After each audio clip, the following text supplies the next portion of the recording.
Scared money, don't make money. Roll the intro. I'm in it just to rewrite history, cause I'm in the mood to label us the leaders of the new school. This ain't for the radio, can't find this on YouTube. This the type of killing that these critics say.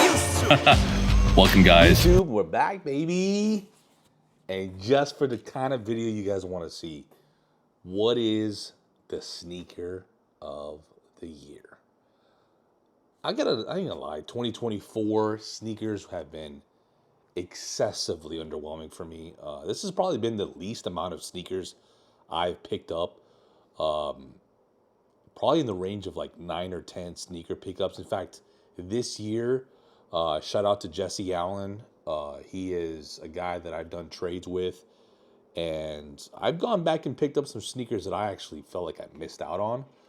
It's kind of been a year of where I've gone back and picked up some things that I liked that I felt like I just slept on and, haven't seen them on feet and stuff like that. But my biggest gripe this year has just been the lack of creativity. I said in the Black Cement video, the lack of just materials and putting forth your best foot forward, considering both Nike and Jordan are seeing a downward slump in productivity, sales, interest, the whole nine, which I'll give a quick snippet. If I were them to flip things around, not only would I bring out new products, something to engage with as far as just gauging people's interest, but at the same time, all these athletes, they have millions and millions of dollars invested into athletes and celebrities that promote their product, but I never see them wearing it. Every opportunity I got, whether it's an athlete arriving to arena, whether that's him getting off the plane, whether that's team photography, they're wearing my product. And that's been lost over the last couple of years. I've seen less Adidas athletes doing this, less Nike athletes doing this, less Jordan athletes doing this. Jordan athletes actually have been one of the more superior athletes to do this. I see Luka rocking Jordan, Chris Paul, you name them, they're doing it. So Jordan brand has executed this on a more fine-tuned level because I think this gauges people's interest and gets people talking. But overall, I don't see a lot of athletes rocking their sponsors, and that needs to change, especially if the bottom line is going to change, right? Those trends are set at the high level, and then it's pushed down. But to get back to the true point as to a sneaker of the year that I think is going to be probably a controversial topic, because a lot of people are going to say a lot of different Jordans, all that kind of stuff, because we lean to Jordan, right? Like Jordan is essentially the pillar of what we use as what we think is going to be the guy that, or the company that sets the marker for retros and things of that nature. But for me this year, it's been the trend of runners. I think we've seen it with Hoka and a handful of other companies. But I think for me, it's the VOMERO 5. And my boy Joe from Kicks for Your Soul would probably agree because I see him rocking his VOMEROs all the time. This shoe is probably the biggest sleeper that's been on the market that now has become what I would consider now the evolving panda. I know that's going to trigger some people because every video I see on Instagram, what's your worst shoe? It's the panda. Shut up. We all have it. We all wear it. It's a good shoe. Just ain't the damn most comfortable shoe. But regardless, if you hate the panda, we all got our opinions on that damn shoe. So, but we all rocked it. So that's a whole nother conversation. But the one shoe that we can rock, that we like, that's comfortable, and that is damn good is this baby right here. The damn VOMERO 5 in a million different colorways they've come out with because they realize they hit something. But I think you get this with a collab of some sort. You get this with maybe an exclusive element of some sort.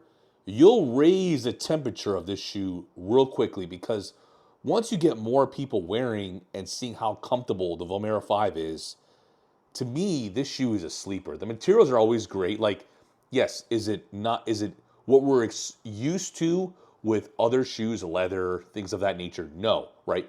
But the overall shoe itself, man, is a phenomenal shoe, right? Like, it's got great webbing, great foot support. The only thing I'll argue is, for me, the P6000 is a better shoe from an overall width standpoint. So actually, I'm wearing it right now. So here's the argument here. I'm going to grab it because it's laying here on the floor. So was wearing it actually actively. So this is the P6000, right? And here is the VOMERO 5, right? So the argument is one of these two is probably the shoe of the year. I'm going to lean on the VOMERO 5 just because I feel like they've come out with some better colorways. But the P6000 is arguably just as good because I actually find it to be slightly more comfortable. It's easier to get in and out of. It's actually a better shoe for everyday use. And honestly, it can be dressed up and dressed down. I didn't buy it. I was actually tempted to buy during this Black Friday season an all black pair, which they have available, which would allow me to wear it with just about damn near anything. But this Bowerman series, I love this shoe, man. I took a gamble on it. A couple people had recommended it to me as far as from overall comfort, because I don't like. I'm always been a guy that's a creature of comfort, and honestly, Jordans as I get older, just don't find as comfortable, man. Like I can't wear that shit every day, you know. So I'm migrating to other ideas of what's available, and this P6000 is dope. But from an overall general standpoint, when I saw I forgot what the drop was earlier this year, where the VOMERO 5 was a limited pair. It was a collaborative effort of some sort. I can't remember off the top of my head. I do have it upstairs. I've absolutely trashed that pair. It's the same pair that I always see my boy Joe rocking because he loves that pair too. I believe they even had a glow-in-the-dark sole, from my recollection. This is to me a shoe of the year, and what Nike needs to get back to, right?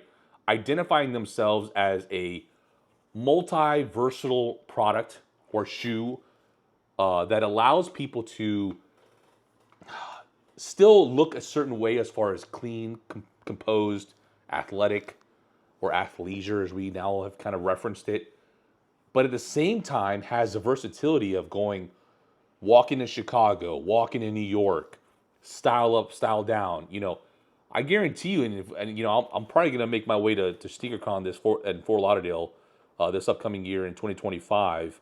I guarantee we'll see a handful of people rocking the VOMEROs, right? And I'll be interested to see if we see VOMEROs on the actual tables themselves. I don't think there's a ton of resale value, which is where the dispute will be for sneaker of the year, which to me, that doesn't make or break a sneaker. I'm not worried about a secondary market's value, because wholeheartedly we used to gauge this stuff based on the primary market, which was the actual retailer themselves being able to sell this thing, right? So wholeheartedly, that secondary market has diminished because people are no longer, for one, trusting those platforms, which is a whole nother conversation in itself, because wholeheartedly, who the heck can check millions of shoes and have 100% efficiency and then take lack of ownership whenever they are unable to discern whether or not it's real or fake? But on a secondary note, we've gone away from the secondary market because there's enough supply for all of us to have, right? So with the manufacturers, i.e. Nike, Adidas, all these many individuals now upping their supply of these sneakers, we no longer have to turn to these secondary markets. So we've been able to kind of take advantage of this opportunity that we have presented before us. And at the end of the day, that's what we're looking for, right? We're not looking for the ability for us to have to worry about having a cop it on a secondary market. So at the end of the day, you don't have to go to the StockX's of the world, you know? We can stay with Nike.com and just go into your average, retail store, or honestly, for what I typically have done, I typically either shop with smaller boutiques so I could send some of these smaller brands. I shop heavy myself, and they'll show you my receipts if they want to. I shop heavy with 1S Boutique out of I think Lexington, Kentucky. Shop big with them, so give them a shout and a look, because they have some good product, and overall I have had good service. But man, to get back to the point, my pick this year for shoe of the year is going to be the VOMERO 5. If you haven't already checked it out, definitely check it out.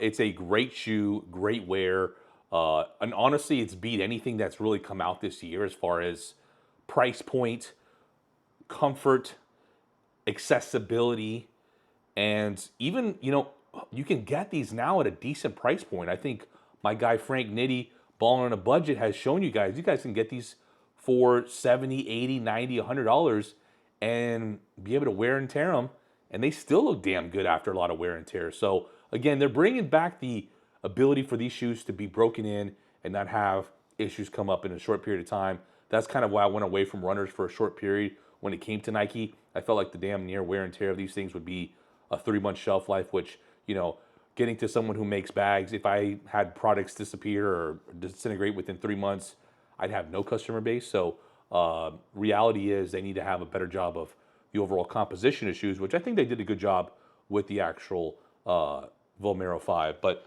and same thing with the P6000. The P6000 itself as well is a greatly composed shoe. I mean, there's not anything that to go flabbergast about when it comes to the actual materials themselves, but wholeheartedly, it's a damn good shoe and a damn good comfort. I would recommend this for a wider foot, and if you want a little bit of wider foot, regardless if you're doing athletic things in the gym, maybe like you're doing jump rope or, you know, doing squats, I actually recommend the P6000. But the VOMERO 5 will get the job done, and to me, it still takes the shoe of the year right there next to the P6000. So for those looking for a damn good shoe this holiday season and need something that's affordable or a gift, let's say you're gifting this shoe, right? And you're looking for something to gift to somebody, this is a great gift. In fact, this pair in specific, my boy Chase Davis is getting it. My man, my partner in crime that helps me with all my content.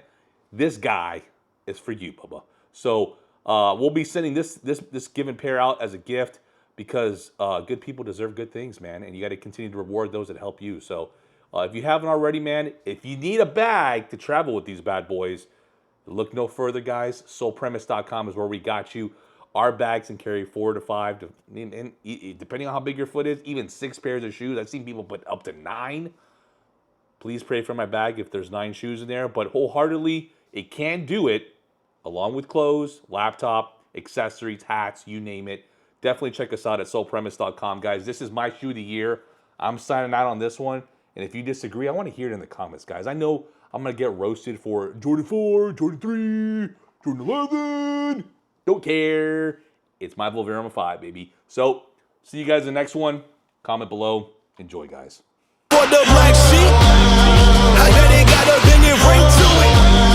Quiet with triumph on the rap league. So all of you mother can sing to it. I was born to be victorious. Most definitely victorious. I'm destined to be victorious. Through all the hate that displayed, we remain warriors. I was born to be victorious. Most definitely victorious. I'm destined to be victorious. Through all the hate that displayed, we remain warriors. Try to overlook a rival. All eyes on me 'cause I got no competition. Now look at